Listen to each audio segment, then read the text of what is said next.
15वीं पुतली सुंदरवती की कथा इस प्रकार है। राजा विक्रमादित्य स्वभाव से अत्यंत शांति प्रिय थे। अपने राज्य की चारों सीमाओं पर स्थित अन्य राज्य के राजाओं से उनके बहुत मधुर संबंध थे। किसी भी राज्य से उनकी शत्रुता नहीं थी, इसलिए लोग प्रायः उन्हें अज्ञात शत्रु कहा करते थे। एक बार कौशल राज्य के राजा वीरसेन ने उज्जैन राज्य को हड़पने की योजना बनाई। राजा विक्रमादित्य की शांति प्रियता वीरसेन को कायरता प्रतीत हो रही थी। उनके विचार से राजा को तो युद्ध प्रिय होना चाहिए। जो अपनी शूरवीरता का बार बार प्रदर्शन न करे वह राजा कैसा। वीरसेन ने अपनी सेना का संगठन कर अचानक उज्जैन की सीमा पार कर ली। यह सूचना पाते ही राजा विक्रमादित्य ने उसे अपने दूत से इस प्रकार संदेश भेजा। राजा वीरसेन, आपकी राज्य लालसा के लिए हमारे दोनों देशों के हजारों सैनिकों की बलि चढ़ाना मुझे स्वीकार नहीं। युद्ध के कारण आज तक हजारों नारियां विधवा होती आई हैं, तो आप मेरे साथ द्वंद्व युद्ध कीजिए। अगर उस युद्ध में मैं पराजित हो जाऊं तो अपना राज्य सौंपकर मैं बंदी बन जाऊंगा, और यदि आप हार गए तो अपना राज्य मुझे सौंप दीजिएगा। राजा वीरसेन ने राजा विक्रमादित्य की यह शर्त मान ली। उज्जैन की राजधानी में किले के सामने एक विशाल मैदान में अखाड़े का इंतजाम किया गया। राजा वीरसेन और विक्रमादित्य ने अपनी अपनी तलवारें खींचकर युद्ध आरंभ किया। चारों तरफ एकत्रित लोग संशय और आश्चर्य के साथ उनका युद्ध देखने लगे। दोनों चतुर योद्धा थे। कुछ देर तक दोनों एक दूसरे के बल को जांचते रहे। उन दोनों के बीच खूब पैतरेबाजी चलती रही। कहा नहीं जा सकता था कि किसकी जीत होगी और किसकी हार। किंतु थोड़ी देर बाद ही राजा विक्रमादित्य की तलवार वीरसेन के कंठ पर पहुंचकर रुक गई। राजा वीरसेन अपनी पराजय स्वीकार करते हुए बोला, आप जीत गए विक्रमादित्य। शर्त के अनुसार आप मुझे बंदी बनाकर मेरे राज्य पर अपना अधिकार कर लीजिए। मुझे अपनी हार स्वीकार है। आप निश्चय ही महान योद्धा हैं और मेरे राज्य पर शासन करने योग्य हैं। अब मुझे राजा कहलाने का कोई अधिकार नहीं है। इस पर कुछ कहे बगैर राजा विक्रमादित्य वीरसेन को राजदरबार में ले आए। उन्होंने वीरसेन का स्वागत सत्कार किया और उससे कहा, मुझे आपके राज्य को लेने की कोई अभिलाषा नहीं है। उस शर्त पर भी कायम रहने की अब कोई आवश्यकता नहीं है। मैं आपके साथ वैसा ही व्यवहार करूंगा जैसा एक राजा को दूसरे राजा के साथ करना चाहिए। आपका राज्य आपको मुबारक हो। आप स्वयं ही शासन कीजिए उस पर। यह सुनकर राजा वीरसेन को बहुत आश्चर्य हुआ। वह बोला, मैंने आपके साथ बहुत ही मूर्खतापूर्ण व्यवहार किया। इस पर भी आप मुझे क्षमा कर रहे हैं। सचमुच ही आप बहुत महान हैं। मैं आपकी कद्र करता हूँ। आप निश्चय ही एक महान राजा हैं। राजा विक्रमादित्य ने कहा, नहीं नहीं, ऐसा मत कहिए। आप भी कम योग्य नहीं हैं। अगर आप मूर्ख होते तो मेरे साथ द्वंद्व युद्ध करने की बात स्वीकार नहीं करते। जनता के प्राणों की हानि होने से बचाकर मेरे साथ द्वंद्व युद्ध करके आपने अपनी मानवता का परिचय दिया है, इसलिए मैं आपका सत्कार कर रहा हूँ। इस प्रकार राजा वीरसेन को समझाकर राजा विक्रमादित्य ने उसे सम्मानपूर्वक उसके राज्य में भिजवा दिया। इस घटना से बाकी सारे राजाओं के बीच राजा विक्रमादित्य की यश और प्रतिष्ठा और भी बढ़ गई। चारों दिशाओं में उनका नाम एक आदर्श राजा के रूप में गूंजने लगा। इस घटना के कुछ दिन बाद एकाएक सारे उज्जैन राज्य में चोरी और डकैती की वारदातों में बेहद वृद्धि हो गई। प्रजा ने इस बात की शिकायत राजा से की। राजा विक्रमादित्य ने अपने सैनिकों को चोर और डाकुओं को पकड़कर बंदी बनाने का आदेश दे दिया, मगर सैनिक उन्हें पकड़ने में असफल रहे। वे सिर्फ इतना ही जान सके कि डाकुओं के सरदार का नाम वज्रदंत है और वह नगर की पूर्वी दिशा में स्थित जंगल में रहता है। यह जानकर विक्रमादित्य ने राज में ढिंढोरा पिटवा दिया कि जो कोई भी डाकू वज्रदंत को पकड़कर राजा के हवाले कर देगा उसे 10,000 स्वर्ण मुद्राएं इनाम स्वरूप दी जाएगी। इस घोषणा को सुनकर अनेक युवकों ने वज्रदंत को पकड़ने का प्रयास किया, किंतु वे सभी असफल रहे और वज्रदंत के कोप का शिकार बनकर अपने प्राण गंवा बैठे। अंत में डाकू सरदार को पकड़ने का जिम्मा विक्रमादित्य को स्वयं अपने हाथों में लेना पड़ा। विक्रमादित्य एक शिकारी का वेश बनाकर अपने साथ 10 साहसी सैनिकों को लेकर जंगल की ओर चल पड़े। जंगल में पहुंचकर वे डाकू सरदार की खोज में जुटे हुए ही थे कि झाड़ी से निकलकर एक सिंह ने उन पर हमला कर दिया। विक्रमादित्य अपनी तलवार म्यान से निकाल भी नहीं पाए थे कि तभी सिंह ने अपने पंजे की प्रबल चोट से विक्रमादित्य को दूर फेंक दिया। सिंह उन पर फिर झपटना चाहता था कि तभी न जाने कहां से एक सनसनाता हुआ तीर आया और सीधे सिंह के पेट में जा घुसा और उसने उसी समय दम तोड़ दिया। कुछ देर में एक ऊंचे कद का बलिष्ठ युवक अपनी मूंछों पर ताव देता हुआ विक्रमादित्य के पास आकर खड़ा हो गया। उसने गरजकर कहा, कौन हो तुम? क्या नाम है तुम्हारा? क्या कोई शिकारी हो? यह सुनकर विक्रमादित्य बोले, हाँ, मैं एक शिकारी हूं। मेरा नाम भद्रवाहु है। लेकिन मेरे प्राणों की रक्षा करने वाले तुम कौन हो? युवक बोला, मेरा नाम वज्रदंत है।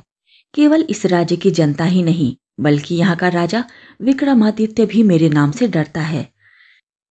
लेकिन तभी गुप्त रूप से राजा का पीछा कर रहे उनके सैनिक भी वहां आ पहुंचे।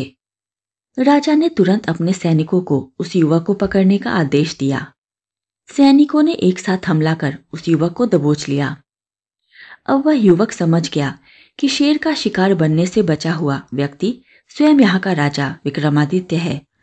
तब उसने गुस्से से कहा, अरे राजा विक्रमादित्य, मुझे बंदी बनाने से पहले तूने यह तो सोचा होता कि मैंने शेर से तेरे प्राण बचाए हैं और फिर 10 लोगों द्वारा एक व्यक्ति पर हमला करके उसे बंदी बना लेने में कोई बहादुरी नहीं है। यदि तू इतना बहादुर है तो एक बार मुझे खुला छोड़ दे और फिर मेरे साथ खड़ग युद्ध कर, फिर देखूंगा कि तू कितना बहादुर है।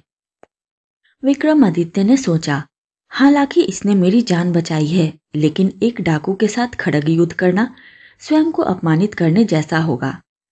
यह सोचकर उन्होंने उसकी बात की उपेक्षा कर सैनिकों को कहा, इस डाकू को ले जाकर बंदी गृह में डाल दो। वह स्वयं भी अपने घोड़े पर बैठकर उनके साथ अपने नगर की ओर चल पड़े। इस घटना के 1 महीने बाद जब राजा विक्रमादित्य अपने दरबार में बैठे अपने सभासदों से राज्य की स्थिति के बारे में विचार विमर्श कर रहे थे, तभी द्वारपाल ने आकर बताया, महाराज, एक सन्यासी आपसे मिलने के लिए आया हुआ है। वह इसी समय आपसे भेंट करने की जिद कर रहा है। विक्रमादित्य बोले, ठीक है, उसे अंदर भेज दो।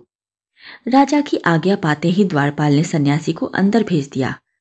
वहां पहुंचते ही उसने विक्रमादित्य से कहा, राजन, मेरा नाम भद्र चामुंड है।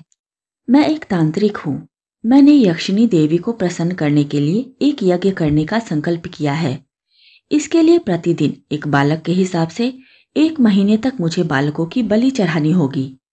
वैसे बालकों को प्राप्त करना मेरे जैसे महान तांत्रिक के लिए बाएं हाथ का खेल है, परंतु यह कार्य अगर राजा के द्वारा संपन्न हो तो देवी अत्यधिक संतुष्ट होगी। आपकी सहायता के बदले में मैं आपको चक्रवर्ती राजा बना दूंगा। तांत्रिक की बातों पर राजा विक्रमादित्य को बहुत क्रोध आया।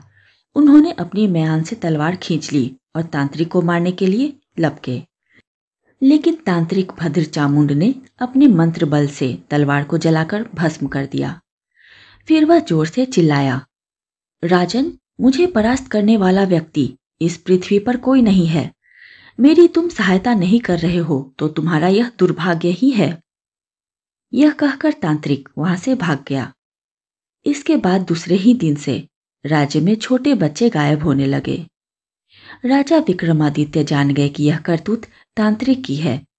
तब उन्होंने उसके यज्ञ स्थल को ढूंढने के लिए अपने गुप्तचर चारों ओर भेज दिए। गुप्तचरों ने विक्रमादित्य को समाचार भेज दिया, तांत्रिक एक घने जंगल में विशाल पर्वत की गुफा में रह रहा है। तांत्रिक का पता ठिकाना मिलते ही विक्रमादित्य अकेले ही उसे समाप्त करने के लिए जंगल की ओर निकल पड़े। शीघ्र ही उन्होंने वह गुफा तलाश ली। वे गुफा में पहुंचकर एक शिला स्तंभ के पीछे छिपकर खड़े हो गए। कुछ ही देर बाद तांत्रिक एक बालक को लेकर गुफा में पहुंचा। उसने बालक को यक्षिणी देवी की मूर्ति के पास खड़ा किया और स्वयं आंखें मूंद कर मंत्र पाठ करने लगा। मौका पाकर विक्रमादित्य ने उसके पीछे पहुंचकर तलवार के एक ही वार से उसका सिर धड़ से अलग कर दिया। उसका धड़ कटते ही देवी की वह प्रतिमा एक दिव्य प्रकाश में आलोकित हो गई। देवी ने कहा, हे महावीर, तुम्हारा साहस अद्वितीय है। लो, मैं तुम्हें यह खड्ग प्रदान करती हूँ। विक्रमादित्य ने खड्ग ग्रहण किया और बालक को लेकर अपने महल लौट आए। दूसरी कहानी। राजा विक्रमादित्य के शासनकाल में उज्जैन राज्य की समृद्धि आकाश छूने लगी थी। व्यापारियों का व्यापार अपने देश तक ही सीमित नहीं था, बल्कि दूर के देशों तक फैला हुआ था। उन दिनों एक सेठ हुआ जिसका नाम पन्नालाल था। वह बड़ा ही दयालु तथा परोपकारी था। चारों ओर उसका यश था। वह दीन दुखियों की सहायता के लिए सतत तैयार रहता था। उसका पुत्र था हीरालाल, जो पिता की तरह ही नेक और अच्छे गुणों वाला था। वह जब विवाह योग्य हुआ तो पन्नालाल अच्छे रिश्तों की तलाश करने लगा। एक दिन एक ब्राह्मण ने उसे बताया कि समुद्र पार एक नामी व्यापारी है जिसकी कन्या बहुत ही सुशील तथा गुणवती है। पन्नालाल ने फौरन उसे आने जाने का खर्च देकर कन्या पक्ष वालों के यहाँ रिश्ता पक्का करने के लिए भेजा। कन्या के पिता को रिश्ता पसंद आया और उनकी शादी पक्की कर दी गई। विवाह का दिन समीप आया तो मूसलाधार बारिश होने लगी। नदी नाले जल से भर गए और द्वीप तक पहुंचने का मार्ग अवरुद्ध हो गया। बहुत लंबा एक मार्ग था, मगर उससे विवाह की तिथि तक पहुंचना असंभव था। सेठ पन्नालाल के लिए यह बिल्कुल अप्रत्याशित हुआ। इस स्थिति के लिए वह तैयार नहीं था, इसलिए बेचैन हो गया। उसने सोचा कि शादी की सारी तैयारी कन्या पक्ष वाले कर लेंगे और किसी कारण बारात नहीं पहुंची तो उसे ताने सुनने पड़ेंगे और जगहंसाई होगी। जब कोई हल नहीं सूझा तो विवाह तय कराने वाले ब्राह्मण ने सुझाव दिया कि वह अपनी समस्या राजा विक्रमादित्य के समक्ष रखे। उनके स्तबल में पवन वेग से उड़ने वाला रथ है और उसमें प्रयुक्त होने वाले घोड़े हैं। उस रथ पर 8-10 लोग वर सहित चले जाएंगे और विवाह का कार्य शुरू हो जाएगा। बाकी लोग लंबे रास्ते से होकर बाद में सम्मिलित हो जाएंगे। सेठ पन्नालाल तुरंत राजा के पास पहुंचा और अपनी समस्या बताकर हिचकिचाते हुए रथ की मांग की। विक्रमादित्य ने मुस्कुराकर कहा कि राजा की हर चीज प्रजा के हित की रक्षा के लिए होती है और उन्होंने अस्तबल के प्रबंधक को बुलाकर तत्काल उसे घोड़े सहित वह रथ दिलवा दिया। प्रसन्नता के मारे पन्नालाल को नहीं सूझा कि विक्रमादित्य को कैसे धन्यवाद दे। जब वह रथ और घोड़े सहित चला गया तो विक्रमादित्य को चिंता हुई कि जिस काम के लिए सेठ ने रथ लिया है कहीं वह कार्य भीषण वर्षा की वजह से बाधित न हो जाए। उन्होंने मां काली द्वारा प्रदत्त बेतालों का स्मरण किया और उन्हें सकुशल वर को विवाह स्थल तक ले जाने तथा विवाह संपन्न कराने की आज्ञा दी। जब वर वाला रथ पवन वेग से दौड़ने को तैयार हुआ तो दोनों बेताल छाया की तरह रथ के साथ चल पड़े। यात्रा के मध्य में सेठ ने देखा कि रास्ता कहीं भी नहीं दिख रहा है, चारों ओर पानी ही पानी है, तो उसकी चिंता बहुत बढ़ गई। उसे सूझ नहीं रहा था कि क्या किया जाए। तभी अविश्वसनीय घटना घटी। घोड़ों सहित रथ जमीन के ऊपर उड़ने लगा।